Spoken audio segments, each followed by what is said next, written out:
Good evening, everyone. I would ask if you all could hear me, but it seems like we're in front of all the speakers, so I'm glad. Thank you all for joining us this evening. All right, I'm not going to bend over. Thank you all for joining us this evening on such a warm day.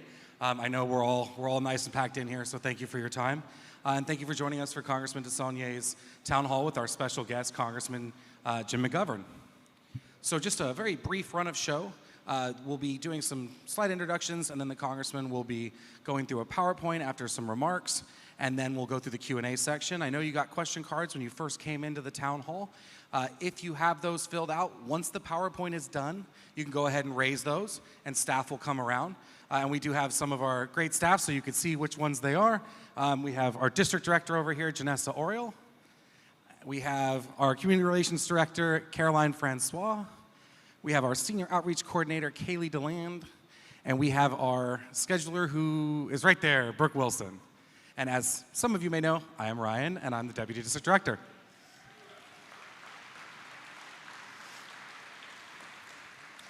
We do have some individuals that we'd like to recognize that are in the room today with us. We have a board member with Central Sanitary District. We have Mike McGill over here on the left. We have a senior rep from Supervisor Candace Anderson's office, Jill Ray, over here. We have Dr. Nickerson with the Lafayette School Board. He's the superintendent. I know I saw him. Oh, right here in the back. We also have Jennifer Chan, the president of the Occolani School Board. Oh, over here. I look the wrong direction every time. So with that, we'll jump into our PowerPoint presentation. I'd like to invite the reason that you're all here, Congressman Mark DeSaulnier.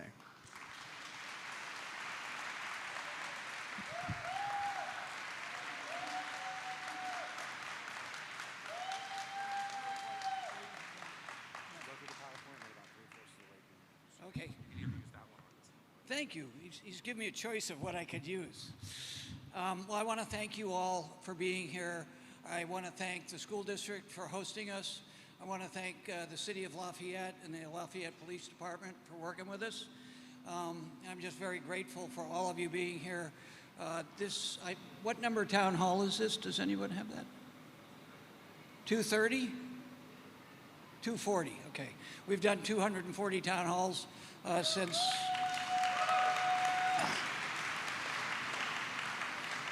since I came to Congress 10.5 years ago. So I appreciate you showing up. I'm so proud of this district, and I'm very proud of our guest. When I first got elected to Congress, my chief of staff had been chief of staff to a member of the Massachusetts delegation. She knew I was from Massachusetts. Well, have a little show of hands. Are there any people here who came from the Commonwealth of Massachusetts to this beautiful area? See, you didn't lose that many. Anybody from Worcester? Okay, we didn't take any from you, Jim. But when my chief of staff said, there's a few members I think you should get to know, and Jim McGovern was first on that list.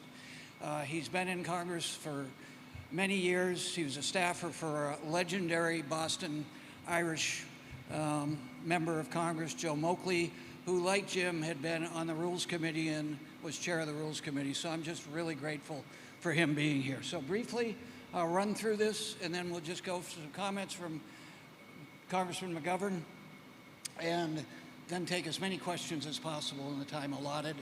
I know the air conditioning's trying.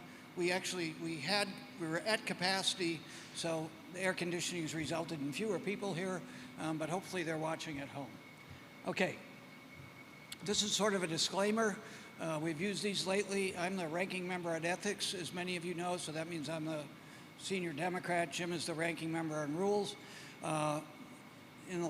Since January 20th, when this administration was sworn in, there's been some difficulty trying to navigate what's a political town hall and what is one we do on taxpayer funding.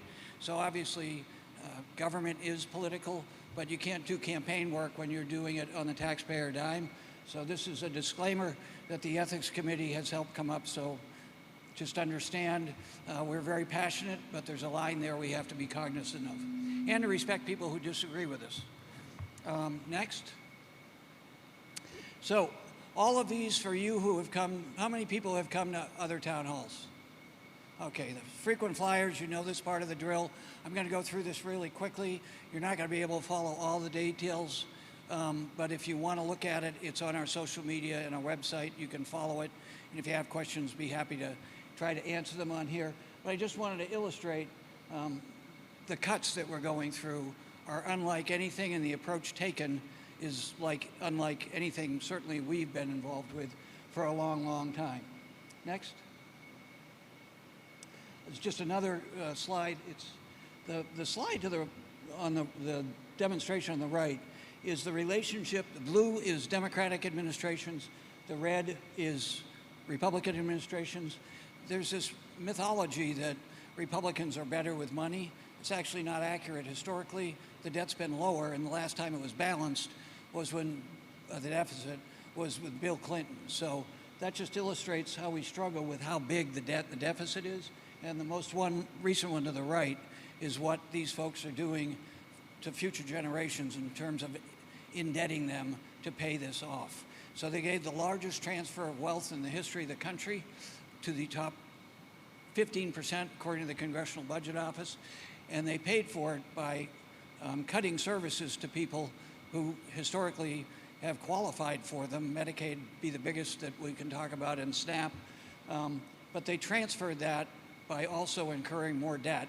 And the CBO says in the next 10 years, it will add $3.4 trillion to the federal debt and the debt. So I wanted to share that with you because we have to break this theory that they have been more responsible traditionally on how we handle taxpayer money. It's not the truth, nor is it accurate. And if you have any questions or you don't believe it, go to the Congressional Budget Office, and they've got lots of details about it. The CBO historically is the umpire of this. It's by its creation and its rules has to be bipartisan. And the Speaker and others, the President, don't believe them, but they're the people who we hire and give the structure to that do this analysis. Next. So Jim can speak to this with a lot of authority. There are three branches of government. First article is the House of Representatives introduced spending bills, and they're just blowing all of this away. We're in court, we're fighting. For all you people who come regularly, I tell you about go to Democracy Forward or the Brennan Center for Law. They're scorekeepers. Again, they're nonpartisan, bipartisan entities, and they can show you where we're challenging. We're outside groups, and many times we as members are challenging a lot of these rules, and we're winning in court. Our rapid response team in the House to all this is Joe Neguse, a lawyer from Colorado, and Jamie Raskin, who many of you follow, who's internationally.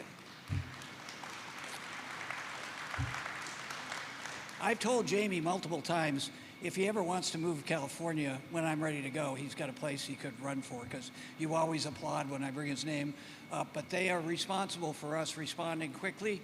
It's a rapid response team. They've been very good. I've told you many times, I don't think we were prepared for this, and I don't know if we could have been.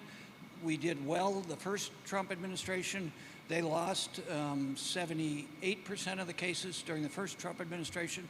As of right now, and you could go right now in real time and see what Democracy Forward has on its scorecard, but the last time I checked, we're winning 97% of the cases.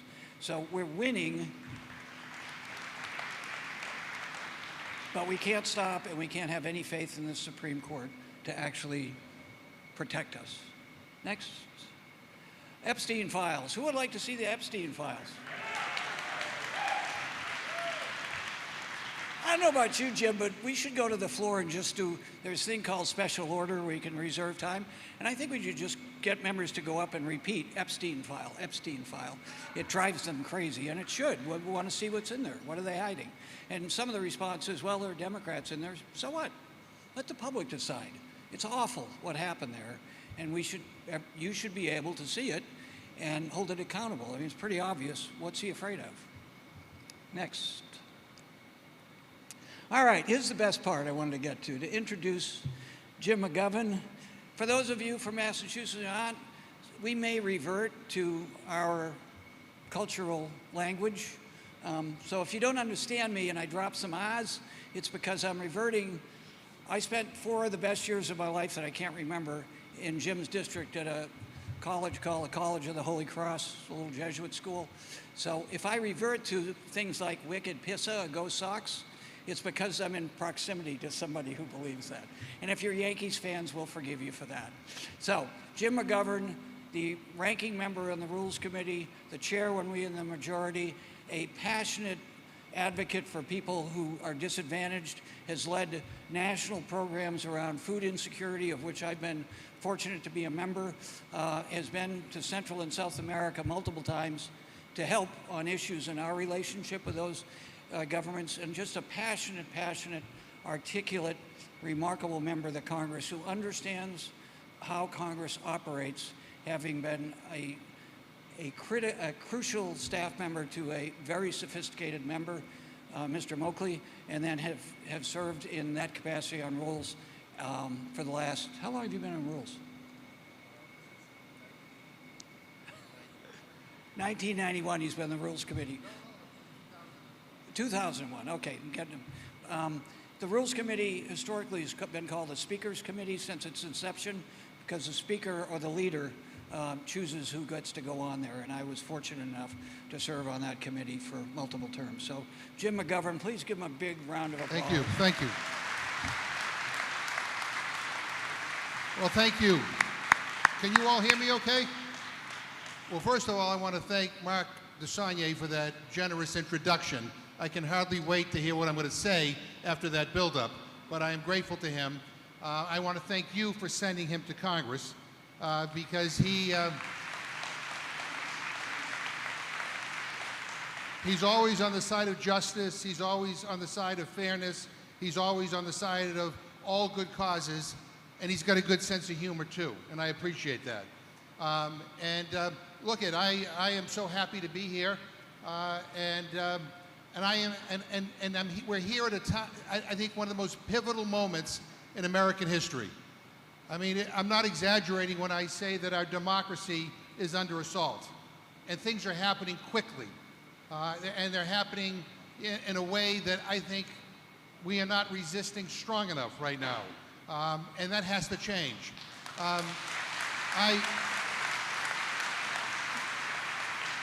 Mark told you I used to work, well, I also should point something else out too. On my way in here, somebody came up to me and said that I want you to know I've been a big supporter of your father's. And I think they thought my dad was George McGovern, who ran for president in 1972. And I say this because the guy seemed a little bit puzzled when I said, well, thank you for supporting my dad. He owns a liquor store in Massachusetts, and we appreciate all the support. So, okay, I did work my way through college working for George McGovern, who I loved, but he's not my dad.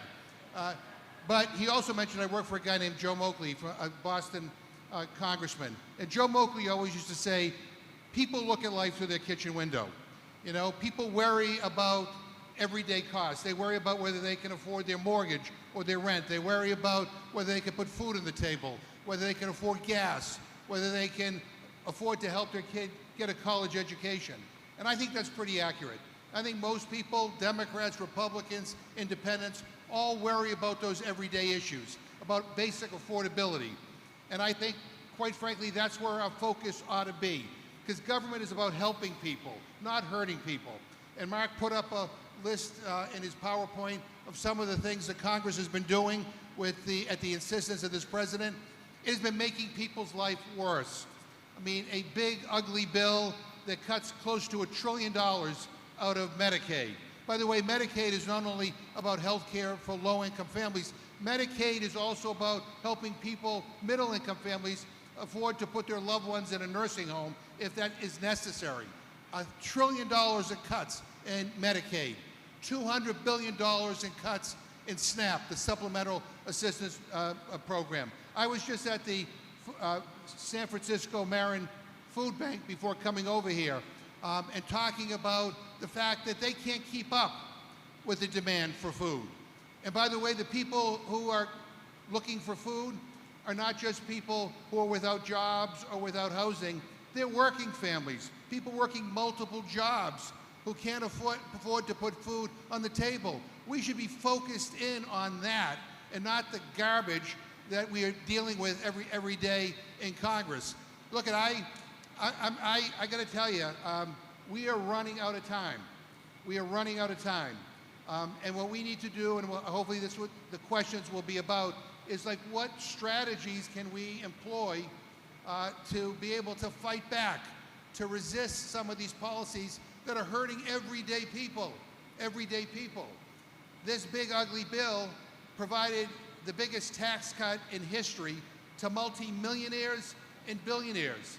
I mean, Jeff Bezos doesn't need another tax break to buy another yacht. Elon Musk doesn't need any more tax breaks. What we need to do is be investing in our economy in a way that helps everyday people. You know, I mean, my son was talking to me the other day saying, you know, Dad, I'm not even sure that I'll ever be able to afford to buy a home.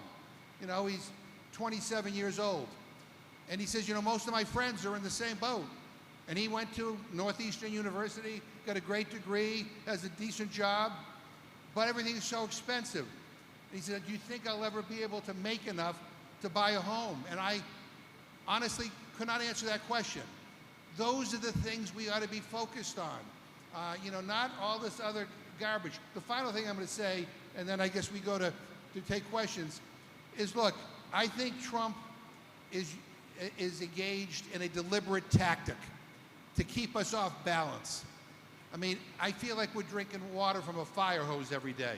You know, you turn on the TV and there's 1,000 things that are thrown at you, all this outrageous stuff. I mean, tonight, you know, the guy who dodged the draft 5 times and has bone spurs is going out on with the National Guard to bring law and order to D.C.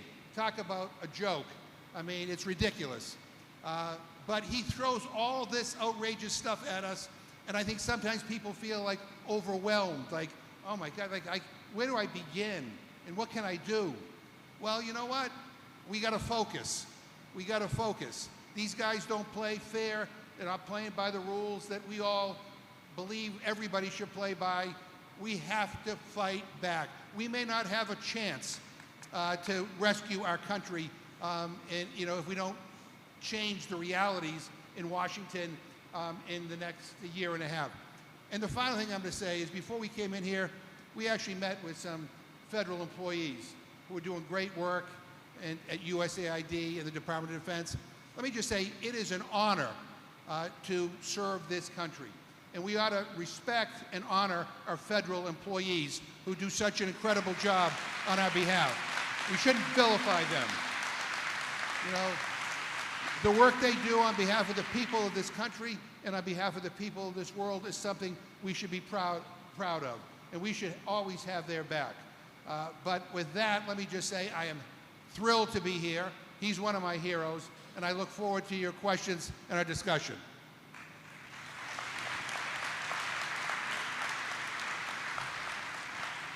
Okay, I'm going to give it back to Ryan, but I wanted to show where Jim represents. This is the state of Massachusetts, and that's his district. So he's in the middle. For those of us who know Massachusetts, we refer to Worcester as the heart, that means heart, of the Commonwealth. Wait. I got to tell you a little secret. So I get to work early in the morning, and I can't stand when the phone is ringing and no one is answering it. So sometimes I get to my office in Washington, and the phone is ringing. I'll pick it up. I'll say, "Hi, Congressman McGovern's office." And then sometimes I hate him. I can't stand him. He's awful. And I'm like, well, I'm a new intern. I just started here. I says, give me your name and address, and I'll tell him. Oh, I'm not giving you my name and address. I says, tell me the city or town you come from so I can tell him where he's not liked. And I swear to God, 9 times out of 10, they say Worcester. They don't know the difference between that Worcester is pronounced Worcester, not Worcester. So anyway, so if you're going to call with a hate call, I mean, you know how to pronounce my city. That's all.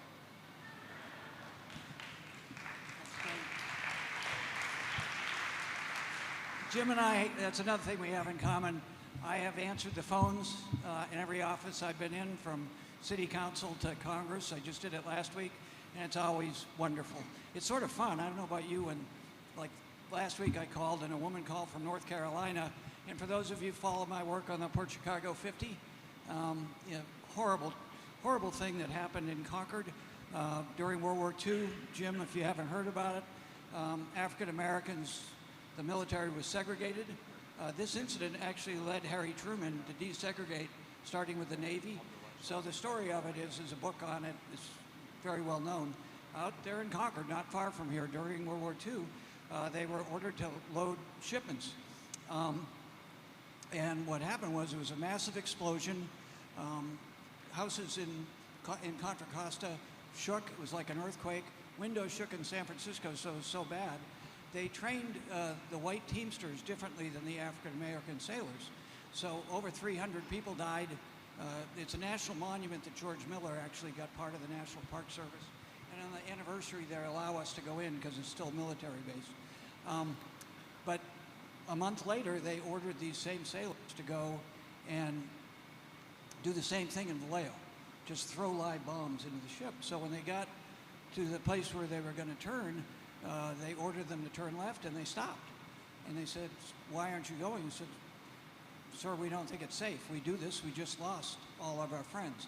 So finally, thanks to George Miller's persistent mind, 80 years later, the U.S. Navy, after years of, I've sat through so many meetings where federal lawyers told me why they couldn't be exonerated. It required a congressional bill, which meant we had to get a filibuster, and we weren't going to get that even for this. So finally, President Biden and the Secretary of the Navy exonerated them. So it's just a wonderful, wonderful moment. And the reason I bring it up is, it's one of those moments where when you're answering the phones, that woman who called, her father had died out there. And I just happened to answer the phone. She was calling to thank me. So it's not a bad idea to answer the phones.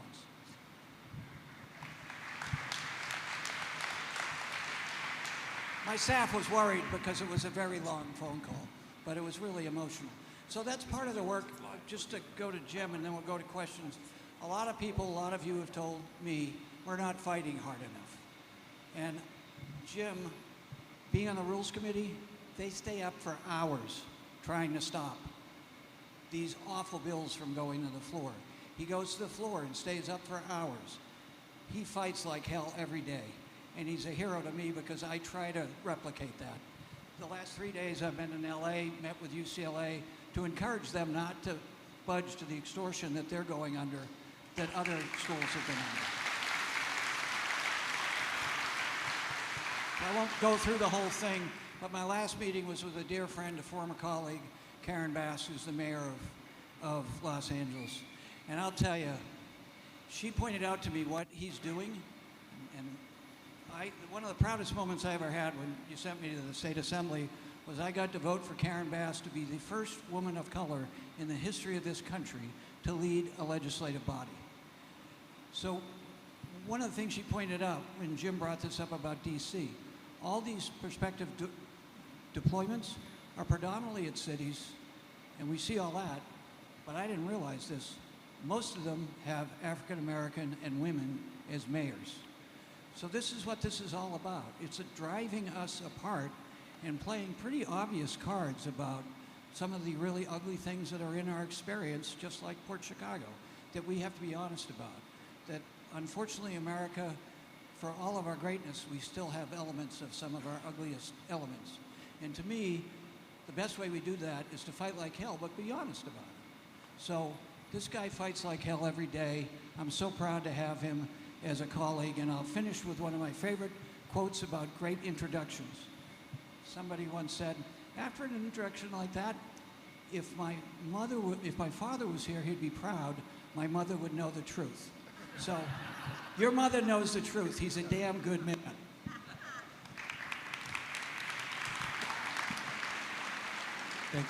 Thank you, sir. We're going to go into the question and answer section. That one's dead. We're going to go into the question and answer section. As a reminder, if you raise that filled out question card in the air, a staff member is going to come by and grab that. Once again, so we have a large number of questions, a large number of people.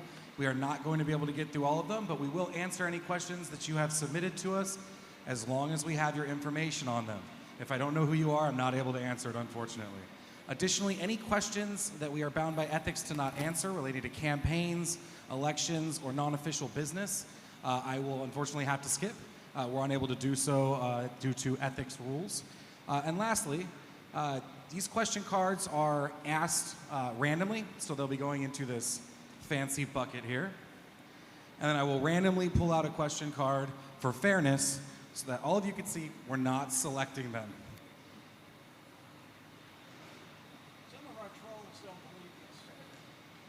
Do you want?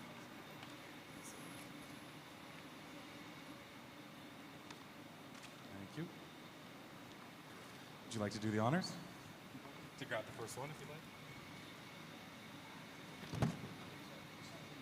It's not insulting.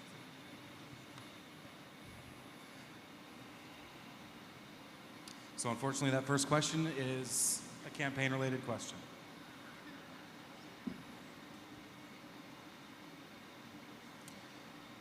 All right, our first question is from Philip. What are you going to do to fight fire with fire? What are you doing to fix this threat against this administration? How far are you willing to go? Democrats are soft and old like Schumer.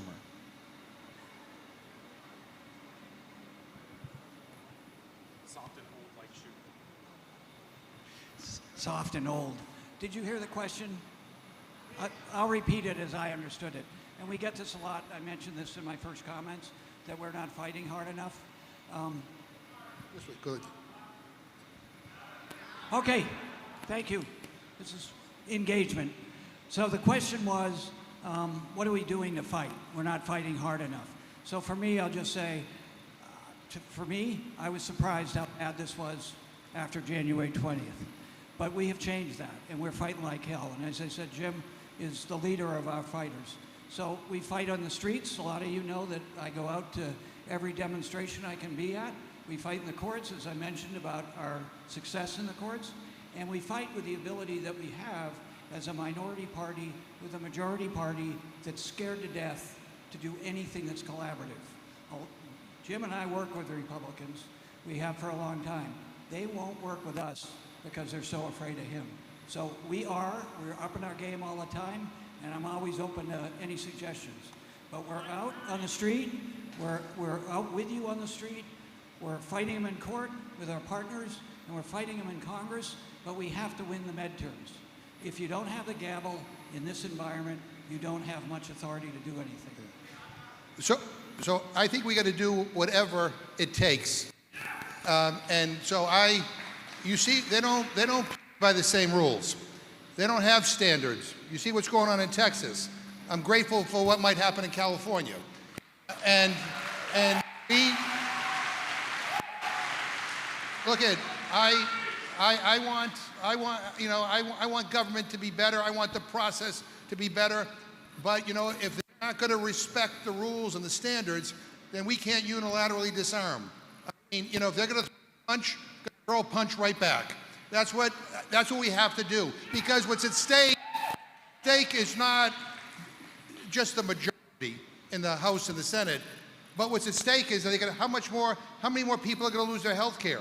How many more people are going to lose their food benefits? How much more damage are they going to do to the environment? How much more damage are they going to do to civil rights and civil liberties in this country? So look, by the way, it's not just us in Washington. As Mark pointed out, it's everybody. We can't get tired. We can't be overwhelmed. We have to focus, and we have to push back. I don't know whether we can succeed, but we sure as hell are going to try. And so whatever wind at your backs we will be there. But you need to be wind at our backs as well. Our next question comes from Steve. During the election, Trump was very interested in the needs of American voters, but then when they voted for him, but we need strategy. Is that better? We need strategies to affect the ones that he cares about. How are we working against corporations and the super wealthy? So we live in the largest concentration of wealth in the history of this country, wealthier than the Gilded Age, so we've got to fight. We've got a whole series of bills we've already got, but we've got to be, to a lot of your opinions, more active about what we've got. We've got the PRO Act, which makes it easier for working people to organize or dispute when they're getting screwed. We want to do universal health care. Jim and I both support that. Medicare for all. We want to make sure that when we were in the majority, our number one bill, H.R. 1, was about making sure everybody could vote. When they were in the majority and had the White House, their number one bill was the big ugly bill. So we're trying to make sure that people are protected, and the Voting Rights Act is protected. And they're talking about, when we go back, attacking that. So we've got this, but I agree with you, we've got to be more vocal. That's one of the reasons I like to do town halls, is to tell people what we're doing and to take advice. If you think we can do something better, I'm open to any of those conversations. You know, I just did an interview in Boston a couple of days ago, and a reporter said to me, "You're on record as saying that the Trump administration is the most corrupt administration in recent history. Do you stand by that statement?" I said, no, I want to make a correction. I want to remove the word recent. I mean, Trump has got the National Guard in Washington now because he doesn't want you to focus on all the corporate giveaways, on all the sweetheart deals that he and his cronies are making right now, bringing in millions and millions of dollars for them. You're going to try to distract you to look at 1,000 different things so that you're not focused in on the corruption and on the giveaway to corporate interests. That big ugly bill that Mark talked about, the biggest transfer of wealth in our history, from the middle class to the ultra rich. If you're well off and well connected, you did really, really well. But everybody else got screwed. And let me just say one other thing. If we really want to get at corporate waste and corporate abuse, we got to fix the way we finance campaigns, because it is ridiculous that you have to raise tens of millions of dollars to run for Congress, and these big corporate special interests are only too happy to give out money for your campaign in exchange that you have their back in Congress. I don't take corporate PAC money, but I'm not urging anybody else at this point to do that, because this is unilateral disarmament. We need to elect people who put people before corporate special interests, and then when we have a majority in the House and Senate, we can't screw around. We got to move quickly to fix our campaign finance system, to make sure corporations and the ultra wealthy are paying their fair share in taxes, and to make sure that workers are getting the relief that they're entitled to.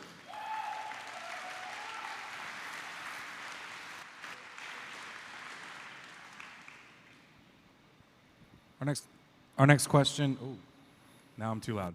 Our next question is from Barb. If Congress holds the power of the purse, how is Trump able to blackmail colleges and universities with money already appropriated by Congress? And sticking with the blackmail theme, how is Congress not acting on the pro bono work being done by law firms trying to placate the executive branch? So I mentioned this in my comments about one of the reasons I was in Los Angeles is to tell the chancellor, you can't, as a senior member of the Education Committee and Higher Education Subcommittee, you got to make me understand why you would possibly do this. So we've got to stop doing it. I completely agree with whoever said that. But again, as Jim said, and it's not defense, it's just this is Steve Bannon's and others' Voight's dream of just throwing everything they can about the whole idea of America as a place of opportunity for talented people who work hard. They don't believe in democracy, in my belief. They believe in an aristocracy of a few, and it's them who are the few. So we're doing everything we can. We'll continue, including personally, engaging with people who make those decisions. We just had Chancellor Lyon from Berkeley, I work with him a lot. He was in front of the Education Committee, so some of you may follow this. This is a thing with the Republicans, is to call chancellors in and attack higher education and say they're anti-Semitic. So we've had all these public hearings that really have been awful. Has there been anti-Semitic behavior in universities? Yes, and we're going to stop it. But it's also not destroying the whole institutions. So this is part of their thing, is to rip down knowledge. and particularly young people who don't have the financial resources to get a bachelor's degree if they want to. I'm a big believer, as many of you know, in career tech. I spent a lot of time on rebuilding our career tech in California and the work that the labor unions do in California in this regard. But this is, a lot of the sense I get, and I get all the time, is what are we doing? And this is unprecedented, and we have to be unprecedented as well in our defense of the institutions we believe in. You know, when I talked at the beginning about our democracy eroding, this is exactly what I mean. I mean, whatever happened to academic freedom? I thought we all, you know, left, right, in between, believed that our universities and our colleges ought to be a place for there to be a free exchange of ideas. Now we're getting to the point where if they don't hire the people that Trump wants, if they don't teach the courses that Trump wants, if they don't control protesters in a way that Trump wants, there's a shakedown. You owe me hundreds of millions, billions of dollars. Every college and university in this country who cares about academic freedom ought to resist. You know, there may be some short-term pain. They may try to freeze some of the grant money. Well, you know what? It's worth it for, in the long term, we preserve our freedom of education in this country. This is crazy. Shame on Harvard, shame on Columbia for settling. It's a terrible, terrible precedent.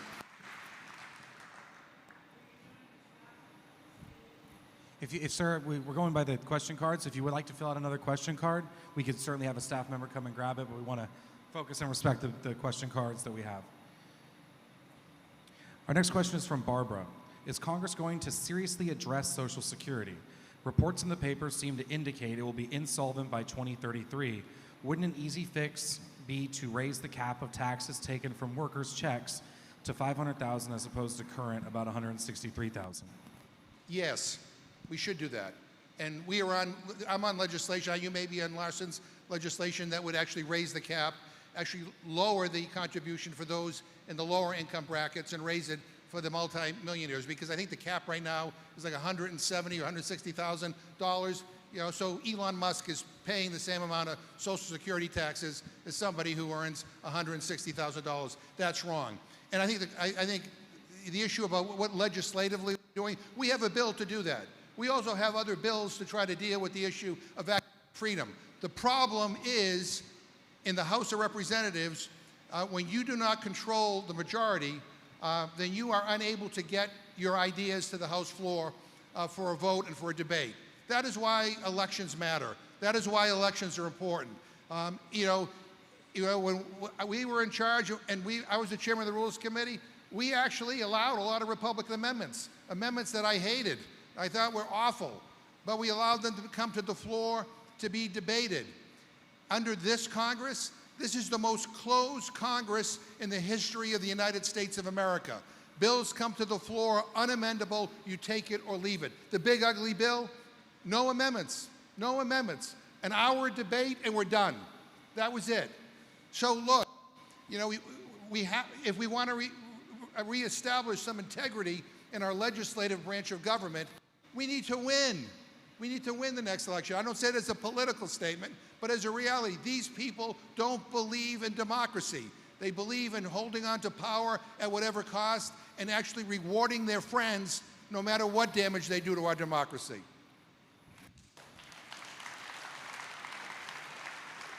One of the things we have to do when we get in charge again is to make the rules better and stronger so this doesn't happen again. When I was in the legislature, I represented California to the National Conference of State Legislatures. I went around the country, Massachusetts. We all sort of think legislatures are legislatures. The rules are different. In California, you're allowed to introduce each of the 120 members of the legislature, 80 in the Assembly, 40 in the Senate. For a 2-year session, you can introduce 40 bills. If the lawyers who are nonpartisan say they're legal, you have to get a hearing at the Rules Committee. The Rules Committee has to refer it to a committee of jurisdiction. That doesn't happen in Congress. So we introduce these bills, we literally physically take them down into the hopper, poof, you never hear about them again. We need to change that.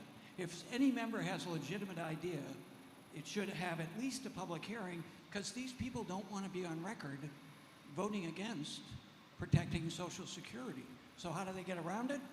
They lie. They tell you they're for Social Security, and then they won't vote on this bill. They hide. So we have to change that rule so everybody at least has to take a position in one or two committees so that they go to town halls and explain why the hell didn't you do a reasonable thing to protect Social Security. And I'm a co-author of John Larson's bill as well.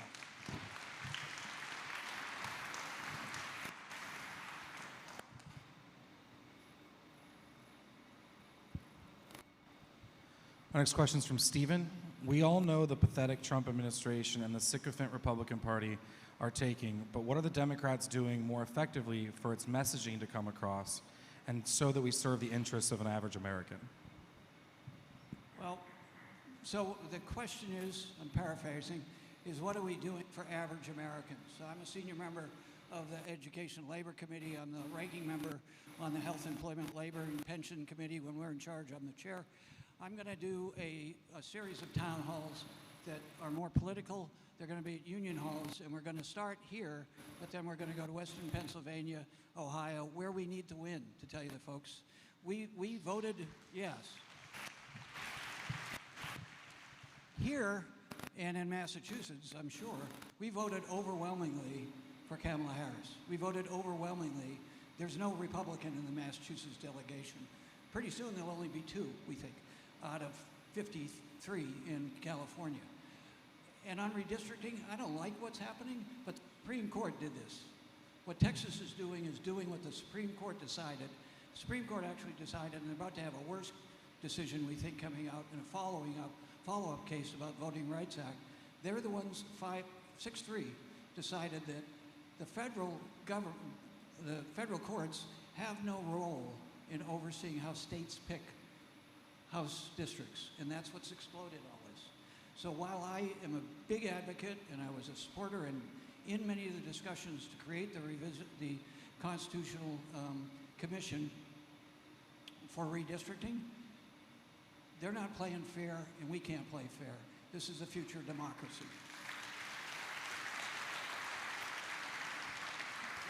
This is time for more Lyndon Johnson and sharp elbows to get stuff done. And I agree with that. It's the time we're in, and we have to respond that way. Look, I think the Democrats need to be laser focused on issues of affordability and on quality of life, issues that everyday people are dealing with. I mean, real issues. People who can't afford grocery store, people who are scared that they can't afford their prescription drugs, people who can't afford their car payments or their rent or whatever. Those are the issues of making people's lives better is what we should be focused in on. How do we fix our broken healthcare system? Let's be bold. I mean, I held, in the Rules Committee, we held the first Medicare for All hearing because, quite frankly, this current system is a pro-business model, which is making, healthcare special interests rich and not providing us the quality care that we all, quite frankly, are entitled to. And here's the other thing. If the Democratic Party were in Europe, it would probably be 13 different parties. I mean, we have a very diverse caucus. We have conservative Democrats, moderate Democrats, liberal Democrats, you name it, But again, focusing in on the issues that matter to everybody is where we ought to put our focus. And let me just say one final thing. We may not be perfect, but they're nuts. I'm telling you. And let me say, when we were in the majority, there were a lot of Republicans that we could work with, that would co-sponsor bills with us, that would vote with us on legislation. They're all gone. I mean, they're still there, but they've lost their spine. During the big debate on the big ugly bill, I lost count of how many Republicans came up to me after the debate and said to me, this is an awful bill. This thing is terrible. It's going to hurt my constituents. And I said to them, look, I said, in case you haven't noticed, I don't wear a collar. I'm not a priest. I don't listen to confessions. And I can't give you absolution. But to be honest with you, I'd have a hell of a lot more respect for you if you said you believe in this crap, and that's why you're voting for it. But they're going along to get along. They are more worried about their primaries. They are more worried about getting re-election than they are about you. And I am hoping that there are independent and Republican voters all throughout this country who see through this scam. I mean, the idea, they voted for this big ugly bill, $1 trillion in cuts in Medicaid. Senator Josh Hawley, Republican from Missouri, said, oh, it's terrible, no, we got to fix that. Votes for it anyway, and then introduces a bill today to say, let's reverse the cuts, that bill will go nowhere. Well, we have to make it clear to the Republicans and to Trump that we're not cheap dates. We can't just be scammed into believing that they care about the things that we care about. So again, let's focus in on the bread and butter issues. So before final remarks, we do have time for one more question. As a reminder to everyone, if we don't get through it, well, we're not going to get through all the questions. If you have the information listed on there, we will respond to you as long as we're able to get a hold of you. So if we don't have your information, by all means, you can come up to me after, we'll find your question card, and you can fill it in. Additionally, the town hall is being live streamed right now on Facebook and YouTube. So if you'd like to re-watch it later or look at the PowerPoints, you can go to Facebook and YouTube to watch the town halls, as well as look at the PowerPoint slides that'll be available on our website. Our last question comes from Roy. Why are executive orders suddenly the law of the land? All of them seem impulsive, insanely childlike, and collectively they've become the best justification for the 25th Amendment. What happened? Well, they're illegal. And that's why we've won 97% of the cases we've brought against these executive orders. But they're still destructive. Jim mentioned we just had a meeting before the town hall with federal employees. Region 9 of the federal government is headquartered in San Francisco, takes up all of California, Nevada, so it's a big region. We had a conversation with somebody who spent 25 years. This is outrageous. So the executive orders we've got to fight, and we are fighting them, but we've just got to keep going. And when we get back in charge, we've got to have an honest discussion about how do we make sure this doesn't happen again. There's a balance between the Congress and the presidency to make them be able to respond to emergencies, but not just for them to make laws and ignore the laws. So we just got to keep fighting. On the last question, in the Labor Committee, we have tried to raise the federal minimum wage multiple times. It's the same it was 40 years ago, $7.50. Now, it doesn't impact California because we're allowed to go further. If they could, they'd like to preempt us from doing this. But for working people, this party does not believe in working people. They don't support them at all. They expect people to go to work and work for $7.50. And on the big ugly bill, the Congressional Budget Office, Kaiser Family Foundation, and others have said, if you make these cuts, $1 trillion to Medicaid, people are going to lose their health care. And 80% of the people, according to CBO, are working. And the Republicans' response is, for instance, Virginia Fox, the chair on rules, says, it says on page 835 that nobody will be denied if they're able-bodied workers. And the answer to that is, how do you cut $1 trillion and not have it? You can't improve efficiency even remotely that much. So this is what they're doing to working people. They don't care about working people. The other thing is, some of these executive orders are meaningless. They're out there aimed at trying to divide people in this country. Some of them are racist. Some of them are just plain bigoted. He does it, again, to distract from the hardships that his economy is now placing on average people in this country. And some of the executive orders, quite frankly, should be overturned in the courts. And again, that's why elections matter, because in the federal courts, the Senate has to approve a lot of these judges. And some of these people who are now being approved as judges, are not only incompetent, but they're just plain scary.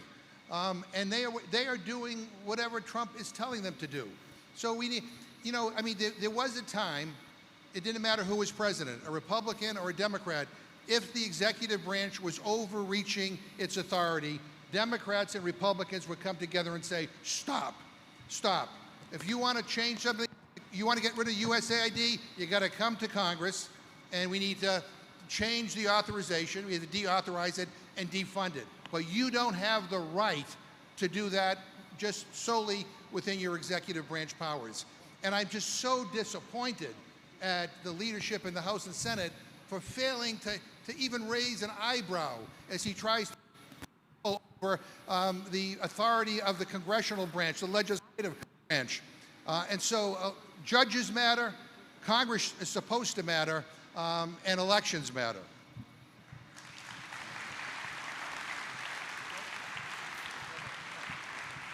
If you'd like to provide some closing remarks before we finish off. Yeah, so, Marco, there he is. Okay. I want to thank you for inviting me here today. I want to thank all of you for being here as well. You know, I'll end as I began. I mean, this is a pivotal moment in our history. And things are changing really, really quickly. They're happening faster than I thought they ever could. And a lot of people that I care about, a lot of people that I represent, a lot of people Mark cares about and represents are being hurt by what is happening in Washington. And so, you know, we're going to have to think out of the box. Some of colleagues in the Democratic Party need to understand, you know, this is not 1965 or 75. This is a whole new period. No one's playing by the old rules. We can't unilaterally disarm and say, oh no, we're going to play it super perfect here. You know, we're not going to get down and dirty. I got to tell you, I do a lot of casework, and people come into my office with stories that would make you cry. And it's so unfair. It is so unfair. You know, we live in the richest country in the history of the world. 46 million Americans are hungry or food insecure. We all should be ashamed. People who are losing their health care, people who have terrible health care challenges and are wondering whether they can afford to get the treatment. That should not happen in this country. You know, and so I don't care whether people say to me, oh, you know, you're not living up to this high standard. They're not playing by the same rules. So you know what? They're going to throw a punch. I'm going to throw a punch right back at them. We're going to fight with every ounce and energy we have for the people we represent. And I'm proud to serve in a Congress with someone like Mark who gets it, who fights alongside of me and everybody else, a lot of good people in your delegation. But just know this, we're not giving up. We're not giving. You got any good ideas about how we can punch back more effectively? I'm all ears. You know what? I'm ready for this fight. This fight is worth it. And we all have to be in it. We can't get overwhelmed. We can't get despondent. We got to stay in this. And I'm confident if we stay together, if we push back, if we fight back, we will prevail. We'll be able to restore our democracy. So thank you very much.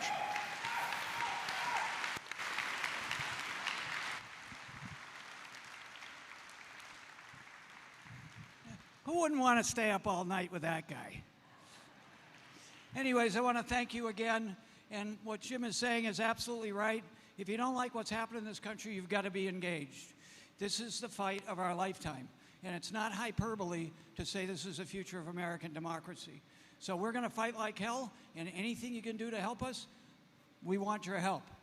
We would like to go back to the old days where we had a rational relationship as a former Republican a long time ago, but we're not there right now. So we've got to do what people before us have done, is fight for what's right and fight like hell. Thank you.